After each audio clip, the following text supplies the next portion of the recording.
Ce qui est à peine croyable, il te respecte. Mais pas de manque de respect. Il a fallu que j'attende d'avoir 50 ans pour qu'on me manque de respect. Il manque de respect à Janine, non mais... Nous allons voir aujourd'hui les signaux que votre partenaire ne vous respecte pas. Certains sont évidents, c'est ce qu'on va voir au début de la vidéo. Et puis plus on va avancer ensemble, plus vous allez voir que parfois, c'est subtil. Pour rappel, le respect, c'est ce qui entraîne l'amour. Si jamais il n'y a pas respect, il est impossible qu'il y ait de l'amour.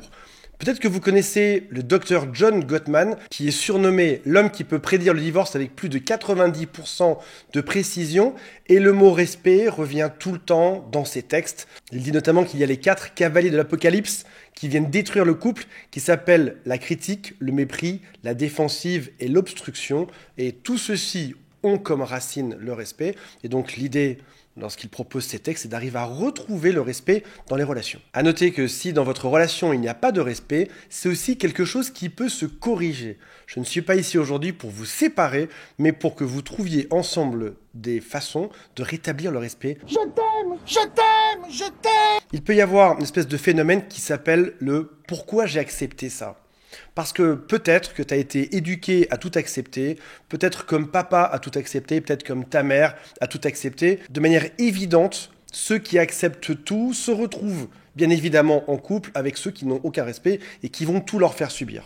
J'aime beaucoup cette citation qui dit « Ceux qui donnent doivent apprendre à imposer des limites, car ceux qui prennent n'en ont pas ». On va commencer par les signes macro, ceux que en principe tu devrais connaître. On démarre très simple pour les débutants et on va aller vers des choses qui sont beaucoup plus fines par la suite. Pourquoi est-ce que ces signes macro d'irrespect sont censés être connus? Parce que les singes apprennent. Et cette année, en principe, à force qu'on le rabâche et qu'on en parle partout sur les réseaux sociaux, dans les articles de presse ou dans les vidéos YouTube, les gens sont au courant. C'est-à-dire qu'en gros, une personne qui te manquera de respect, c'était peut-être plus flagrant il y a 10 ans de ça qu'aujourd'hui. Aujourd'hui, ça va être plus subtil et c'est ce qu'on va voir dans les derniers signaux qu'on va analyser aujourd'hui. Je ne vous compare pas à un singe ni même votre partenaire. Au passage, premier signal flagrant, une personne qui ignore tes limites. Alors qu'est-ce qui se passe quand tu dis stop ? Par exemple, quand tu dis « je me sens fatigué », est-ce qu'il va te forcer à sortir ce soir ou à recevoir des amis à la maison ? Quand tu dis « je ne veux pas de relation intime ce soir », est-ce qu'il l'accepte ou pas ? En principe, cette année, ce genre de choses est réglé. C'est-à-dire que globalement, les gens savent entendre en principe aujourd'hui à peu près les limites de l'autre. Est-ce que lorsque tu dis que tu es fatigué, est-ce qu'il minimise ce que tu ressens ? Est-ce qu'il mettra des mots comme « toujours et jamais » ? Tu es toujours fatigué, ça ne va jamais avec toi. Tu es toujours marxiste ? Ou est-ce qu'il est plutôt ouvert et bienveillant ? Si jamais t'es fatigué, repose-toi, on les verra un autre soir. Ou encore, si t'es fatigué, écoute, j'irai seul à cette soirée et on se retrouve juste après. Deuxième signe de manque de respect, c'est le mensonge. Le mensonge, c'est quelque chose qui vient briser la confiance du couple. Un comportement malhonnête est un signe d'irrespect. Signe numéro 3, c'est ce qui s'appelle le traitement silencieux. Dans des mots plus simples, ça peut s'appeler bouder. Alors, il y a une grosse différence entre faire une pause d'1 heure parce que tu es énervé, parce que tu as besoin de redescendre, parce que tu sens qu'il vaut mieux que tu ailles te balader plutôt que de dire des mauvaises choses, versus en faire un mode de vie. Le mode de vie, c'est pendant 1 semaine, je ne te parlerai pas. Je vais te traiter exactement comme si tu étais une gourde ou comme si tu étais un mur. Je ne te regarde pas, je ne te considère pas parce que tu es un objet inutile. Beaucoup de mes clients en coaching me disent qu'ils préféraient parfois un cri ou une insulte, mais que ça sorte et qu'on parle plutôt que d'être ignoré pendant parfois des semaines, voire même des mois. Ça commence à devenir déjà un petit peu plus fin là, dans les signes d'irrespect. Est-ce qu'il va utiliser ou elle va utiliser tes failles contre toi ? Par exemple, tu as confié un jour quelque chose qui te faisait peur ou un souci d'enfance. Qu'on se mette d'accord, personne n'est parfait, on a tous des peurs, tous des failles, tous des problèmes. Et aussi, on a plein de choses qui sont très chouettes dans nos caractères.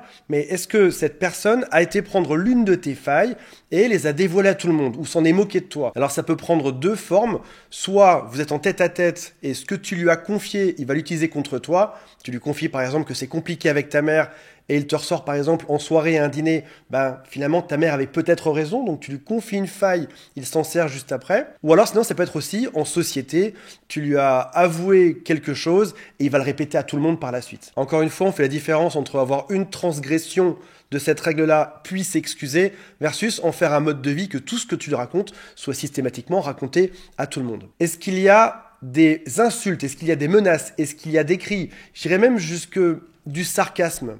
quelqu'un qui va venir banaliser une forme de violence quotidienne. En disant par exemple, j'ai été trop loin, mais c'est normal, c'est de ta faute. Tu m'as poussé à me comporter de cette manière-là. En fait, non, insulte, menace, écrit, c'est quelque chose qui n'est pas normal. Donc on ne quitte pas directement l'autre, on prévient, et puis si ça se répète, on finit par agir et par éventuellement partir. 6e point de manque de respect, il t'interrompt tout le temps, il ne t'écoute pas et ne parle que de lui. Ce que ça signifie entre les lignes, ça veut dire que ce que tu dis n'a pas d'importance. Et tu peux aussi retrouver la même chose quand tes amis sont présents. Quand tu es dans une soirée, tu as l'impression, que tu sois un homme ou une femme, de faire un peu le pot de fleurs dans la soirée. Ce qui est surtout important, c'est qu'on écoute ses histoires, sa vie, etc. Et toi, dès que tu en places une, t'es vite coupé pour qu'on revienne à lui. Ou encore, tu démarres une histoire et il te dit « moi j'ai vécu pareil » et ça enchaîne pendant une demi-heure sur son histoire à lui. 7e point, dans le manque de respect, ça commence à se raffiner un petit peu là. Est-ce que son temps est plus précieux que le tien? Mais est-ce que par exemple, en général, c'est toujours lui, son planning, les choses qu'il fait qui sont plus importantes que les tiennes? Ou encore, si jamais on doit changer le planning de quelque chose, c'est toujours ton planning qu'on vient changer et pas très souvent le sien. Lorsqu'il y a des trajets à faire, qui doit faire les trajets? Est-ce que c'est plutôt lui ou est-ce que c'est plutôt toi? Si jamais vous n'habitez pas ensemble, qui fait le plus de trajets vers chez l'autre? Qui doit oublier ses propres rêves? Qui doit oublier ses projets? Est-ce que c'est toi là-dedans? 8e point, les grandes décisions sont prises sans toi. Alors, parfois ça peut être des petites choses du quotidien et j'ai envie de te dire que ce soit en mange chinois ou japonais, c'est pas très grave. Et parfois, ce sont des choses plus importantes, comme par exemple, comment est-ce qu'on va dépenser l'argent? Où est-ce qu'on va réserver des vacances? Comment est-ce qu'on va décider de la voiture? Est-ce que c'est toujours l'autre qui prend les décisions? Et finalement, tu es assez peu consulté là-dedans. Encore une fois, ça signifie que ton avis n'est pas aussi important que le sien. 9e point, un peu plus fin. Il pense à ta place. C'est comme si c'était un voyant ou une voyante. Il sait lire dans ton cerveau. Il te dit par exemple, quand tu dis ça, c'est que tu penses ça. Quand tu marches de telle manière, c'est que tu penses de telle manière. Et ou encore, t'es pas heureux, t'es pas heureuse. Ou encore, il va venir décider de quel plat tu dois manger. Ça signifie en gros que tes idées sont rejetées et il sait mieux qui tu es que toi-même. Pour rappel, ce que tu penses et ce que tu ressens, tu es le seul à le savoir sur Terre. On va aller dans quelque chose maintenant qui est beaucoup plus fin avec ce que je pourrais appeler une forme de nouvelle tendance. Comme ce que j'ai dit précédemment, commence à être connu par le grand public, je dirais. Là où avant, c'était que les initiés en communication qui savaient ça. Aujourd'hui, c'est quand même massivement connu. En tout cas, c'est assez répandu. On va arriver sur une forme de manipulation ou d'irrespect, nouvelle tendance. C'est quelque chose qui est beaucoup plus fin et qui, vu de loin, pourrait être extrêmement acceptable. En gros, si tu racontes ça à tes amis diraient, ben oui, je vois pas ce qu'il y a de mal là-dedans. Et qui dit manipulation ou manque de respect beaucoup plus fin, va dire aussi des tactiques de ta part beaucoup plus fines pour les repérer. Attention, déjà on change de mots, c'est des mots beaucoup plus compliqués. Mauvais méta-langage. Je vous donne un exemple que j'entends très très souvent en coaching. Le père dit à ses enfants, ou le père dit à son fils, va chez ta mère, ça se passera bien, hein. Tu sais, ta mère, elle fait ce qu'elle peut, hein. Et je suis sûr que tu vas t'amuser quand même. Vu de loin, cette phrase-là, tu pourrais te dire, elle est plutôt agréable. Ça va bien se passer, elle fait tout ce qu'elle peut, et tu vas t'amuser. Sauf que déjà, il y a une façon de le dire qui peut être faussement compatissant.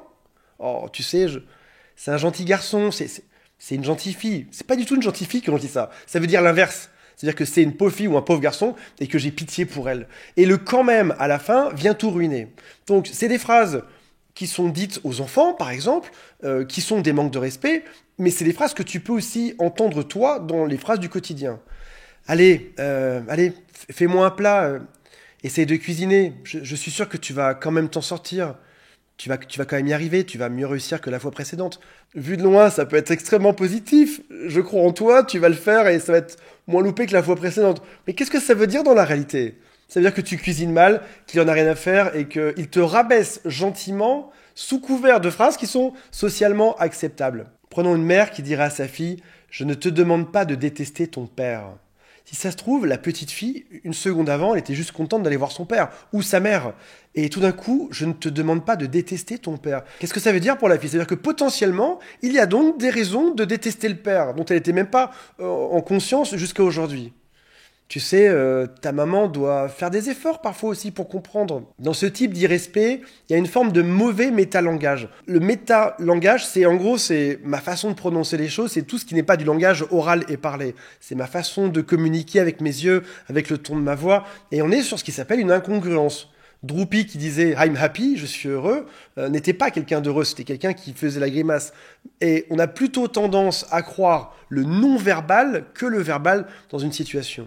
Alors comment savoir si c'est une boutade temporaire qui est drôle, pas pour toi mais en tout cas qui était censée être drôle, ou alors si on est plutôt sur une forme de harcèlement visant à te rabaisser, demande-toi à chaque fois quelle est l'occurrence. Est-ce que ça revient une fois par mois, une fois par an, ou est-ce que c'est toutes les heures sur des sujets différents? Point suivant, 11e point, je dis ça pour ton bien. Il y a le classique, t'as pris 3 kilos. Je dis ça pour ton bien, ce serait peut-être bien que tu fasses du sport. C'est vrai que c'est un message qui est plutôt positif et gentil à la base. C'est ton partenaire qui fait te remarquer que peut-être t'as pris du poids dernièrement parce qu'il y avait les fêtes de Noël, parce qu'il y avait trop de choucroute, parce qu'il y avait trop de merguez, etc. Donc c'est pour ton bien. C'est peut-être aussi une personne qui va t'en parler au quotidien, te le rappeler, et qui t'a peut-être choisi déjà avec ses kilos en trop, et qui aujourd'hui s'en sert juste pour te rabaisser. Il sait que c'est quelque chose de compliqué chez toi et il te rabaisse. Encore une fois, c'est compliqué de savoir si on est dans une forme de bienveillance ou si on est dans quelque chose qui est plus compliqué, qui vise juste à te rabaisser. Et là, encore une fois, regarde les occurrences. Est-ce que c'est à tort ou à raison? Et surtout, est-ce que c'est dans la bienveillance? Et là, je vais te demander de te faire confiance à toi-même, d'écouter ta propre petite voix et de te dire « ce que je ressens est vrai ». Est-ce que lorsqu'il m'en parle, je ressens que c'est dit avec bienveillance et gentillesse parce que je dois faire un effort et parce qu'il s'inquiète réellement pour moi, ou est-ce que c'est dit de manière sarcastique? Tu as les compétences pour savoir ça. Encore plus fin, un couple doit communiquer. Tu tombes face à une personne qui va te dire, pour qu'un couple marche bien, il faut communiquer. Et cette personne passera son temps à t'utiliser comme une forme de punching ball émotionnel, comme une décharge émotionnelle, il va tout vider sur toi en permanence. Et tu te retrouves coincé dans une forme d'injonction paradoxale. Un couple doit communiquer, mais j'ai l'impression que ça communique toujours sur les choses négatives ou qu'en réalité, ça parle toujours de moi en négatif. Encore une fois, fais-toi confiance. Un couple doit communiquer, oui, mais un couple doit aussi s'amuser et parler d'autres choses. C'est pas parce qu'il y a une règle, d'une espèce de bienveillance commune de la société qu'on est censé accepter que l'autre peut sauter sur une femme doit, un couple doit, un homme doit, etc. Encore un peu plus fin. Ça se passerait mieux avec 3 petits points, si 3 petits points. Un exemple. Ça se passerait mieux avec tes enfants si tu leur accordais plus de temps. Ça se passerait mieux avec ta mère si tu l'appelais plus souvent. Ça se passerait mieux dans ton travail si tu savais mieux mettre des limites. Alors, ça peut être un conseil qui est extrêmement gentil et bienveillant.